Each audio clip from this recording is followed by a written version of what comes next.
해외 선교의 국장을 역임했던 이강천 목사를 만나는 길은 봄의 기운이 완연했다. 그에게서 해외 선교의 초기 이야기를 들을 수 있었다. 제가 1985년에 선교국장이 된 것은 아마 그때 임철재 목사님이 선교국장 하시다가 총무가 되시면서 우리 교단의 선교를 발전시키려면은 좀 선교의 열정이 있고 국제 경험이 있는 사람이 필요하다고 목회 열심히 하고 있는 저를 총회장님하고 해서 우리 장로님들 꼬셔가지고 그냥 가게 됐거든요. 하지만 현실은 녹록지 않았다. 그가 선택한 길은 아주 좁고 좁은 길이었다. 그래서 하나님께 투덜거렸지, 사실 처음에는.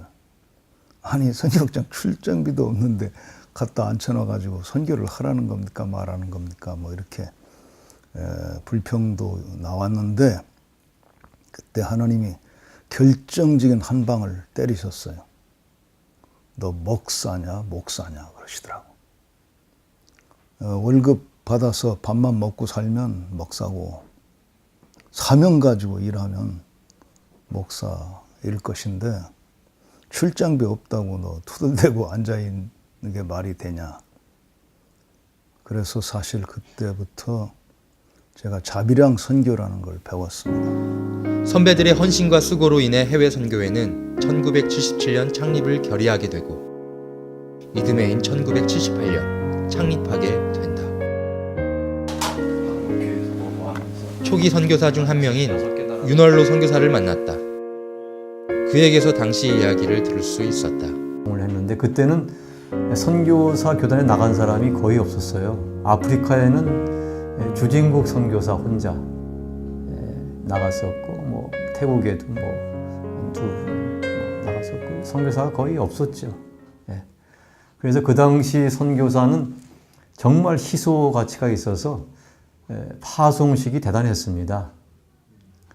그 김해 국제공항에요, 큰 프랭카드를 붙이고요, 환송, 윤월로 선교사 카메룬국 파송 하고요, 그 여전도 회원들이 한복으로 한 10여 명이 단장하고 대단했어요. 그리고 올림픽에서 뭐 금메달 따면 뭐 이런 큰 꽃다발 걸잖아요. 그것도 걸고 사람들이 이게 뭐냐 구경도 나오고 막 그럴 정도로 거창한 파송식을 했습니다. 그렇게 해서 선교사로 나가게 됐죠.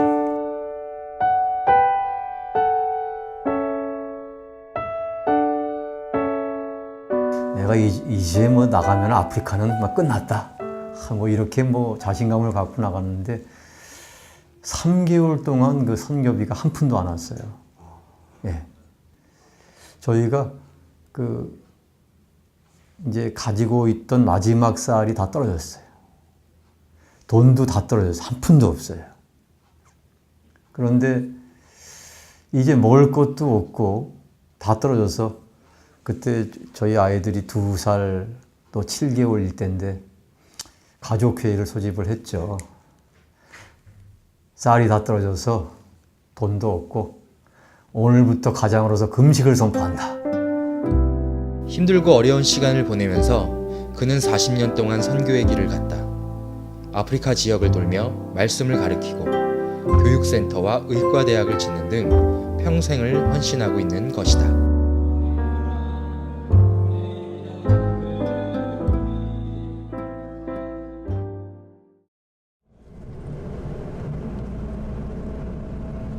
(2012년) 중국에서 조선족과 북한 탈북민을 위해 사역하다 순교한 선교사가 있었다. 바로 강호빈 선교사이다.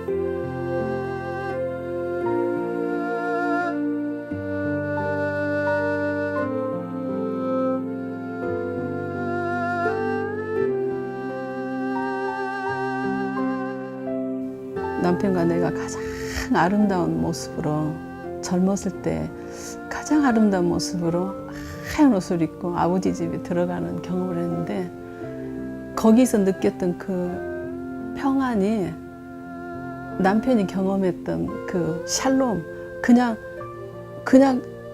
제 입에서 나오는 소리가 아 이게 샬롬이구나, 아버지 집 이퀄은 샬롬이구나 하는, 그렇게 내 입에서 저절로 그 소리가 나오더라고요.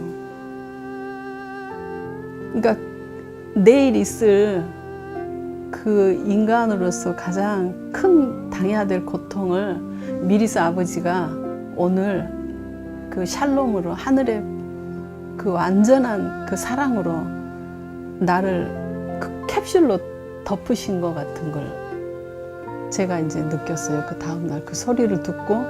그러니까 이 세상에 속한 가장 큰 슬픔도 내게 들어오지 못하고 나를 만지지 못하는 것을 느꼈어요. 복음을 위해서 순교했다는 것은 그 마음속에 이 세상 그 무엇보다도 이 복음이 가장 가치 있는 것이다를 증거하면서 죽어간 거기 때문에 가장 그 고상한 사명 완수자지요. 그 숭고한 피는 반드시 결실을 맺을 것이다. 중국과 북한뿐만 아니라 온 열방 가운데 열매 맺을 것이다. 이곳에 있는 학생들은, 양육하고 있는 학생들은 새벽 예배를 시작으로 수요 예배, 그리고 목요일과 금요일, 주일은 성경 공부를 통해서 신앙 훈련을 시키고 있습니다. 하나님은 태국 땅에도 일하고 계신다. 하나님 나라는 멈추지 않는 것이다.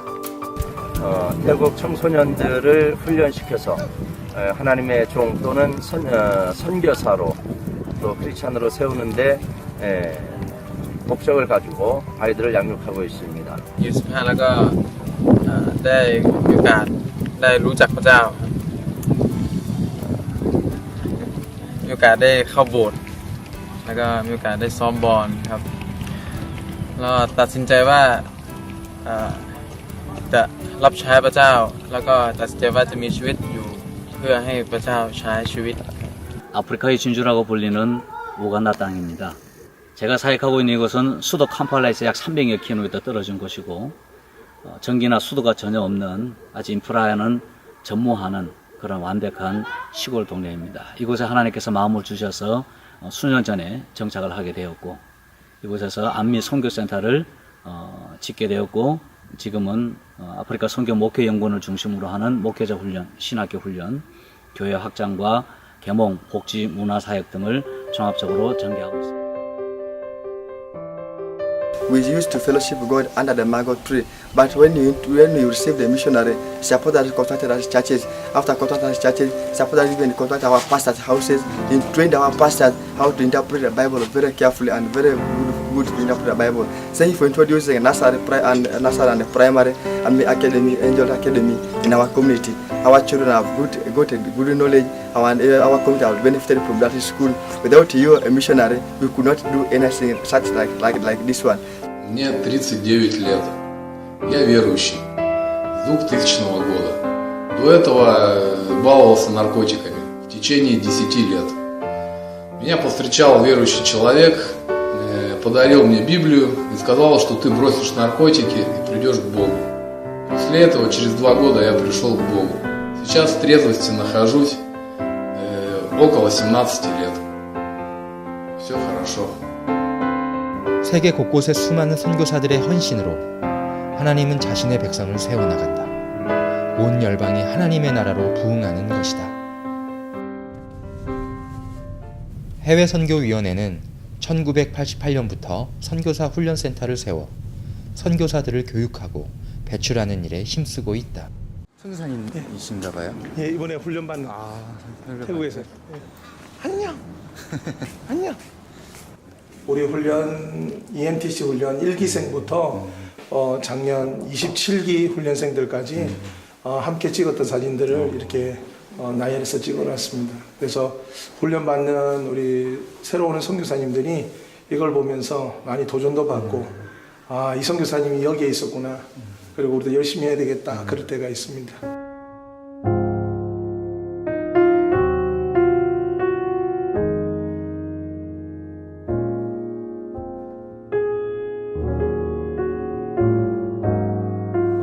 (2028년이) 되면 저희들 여기 나와 있지만 1000명의 정식 선교사를 파송하고 또 1,500개의 후원 교회를 연결해서 그리고 100개 미전도 종족을 복음화시키고 그리고 100억의 선교 복지 기금을 마련해서 저희들이 정말 2028년까지는 선교에 최선을 다해서 보내고 그리고 희년이 되는 50년에는 하나님께 더욱더 영광 돌려야겠다. 그렇게 해서 저희들이 기도하고 지금 이제 비전을 가지고 지금 계속해서 파송하고 있고 또 모금도 하고 있고.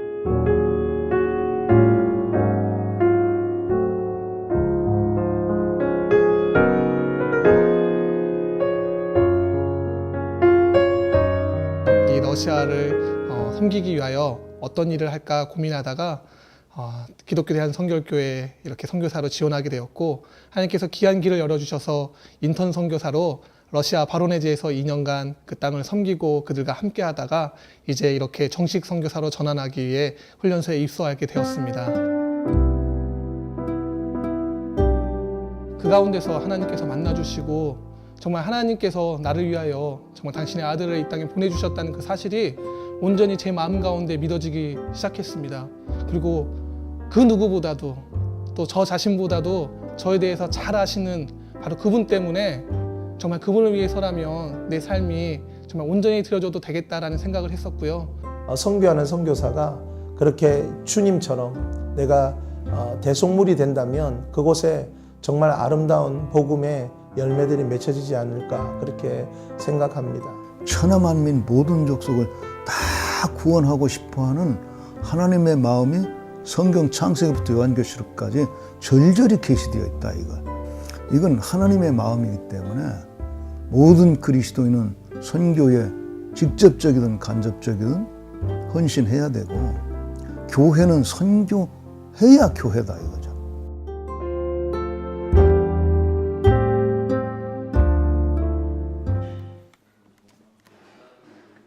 오랫동안 선교지에서 사역하다 안식년을 맞이한 선교사들이 함께 모여 재충전의 시간을 보내고 있었다.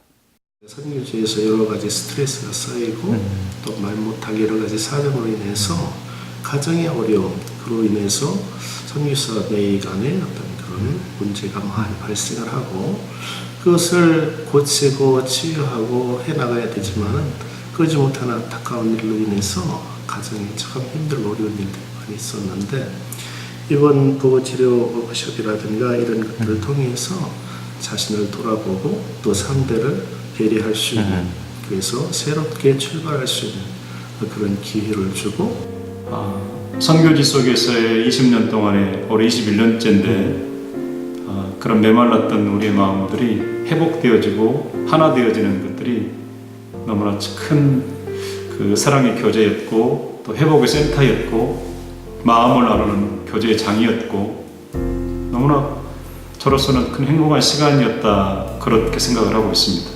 다시 한번 그 선교사로서의 정체성을 살려주고 깨닫게 해주고 또 우리가 처음 선교사로 떠났을 때 그런 마음들을 회복하는 시간이 됐었습니다.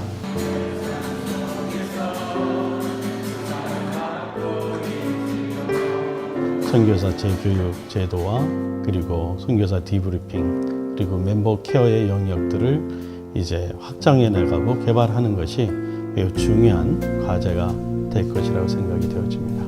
그래서 이미 사역하고 있는 현장에 있는 선교사들이 그들의 역량을 최대한 전략화시키는 것이 이제 우리가 또 관심을 갖고 개발해야 될 영역이라고 생각이 되어지고요.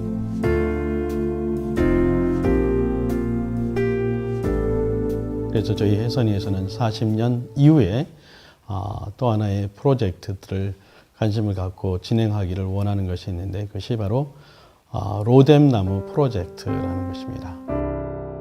평생을 선교지에서 헌신해온 선교사들은 은퇴를 하면 아무것도 준비되어 있지 않은 상황을 맞이하게 된다. 경제적, 심리적 어려움을 겪게 되는 것이다. 은퇴하신 선교사님들이 고국에 돌아왔을 때 그들이 거처할 수 있는 거주의 문제, 그리고 그들이 노후를 보낼 수 있는 지원 체계들이 앞으로 우리가 또 해결해야 될 가장 중요한 과제가 아닐까 생각이 되어집니다. 한국 교회가 살려면 우리가 교세가 줄고 재정이 어려워진다고 해서 선교 줄이면 그건 빨리 죽습니다. 이렇게 쇠퇴기일수록 선교에 열심을 내서 여기서 에너지가 나와야 됩니다. 내가 70평생 살아보니까 개인적인 삶에서도 사명으로 살려고 하면 어떤 어려움이라도 뚫고 나가는 에너지가 나와요. 근데 그걸 그냥 도외시하면 편안하게 살려고 하면 에너지가 팍팍 줄어요. 똑같아요, 교회도. 한국 교회가 어려워질수록 하나님이 가장 원하시는 선교 쪽에 더 열심을 내면 다시 살아나는 동력이 될 수 있다는 거죠. 그래서 사명은 에너지예요. 선교는 에너지라고.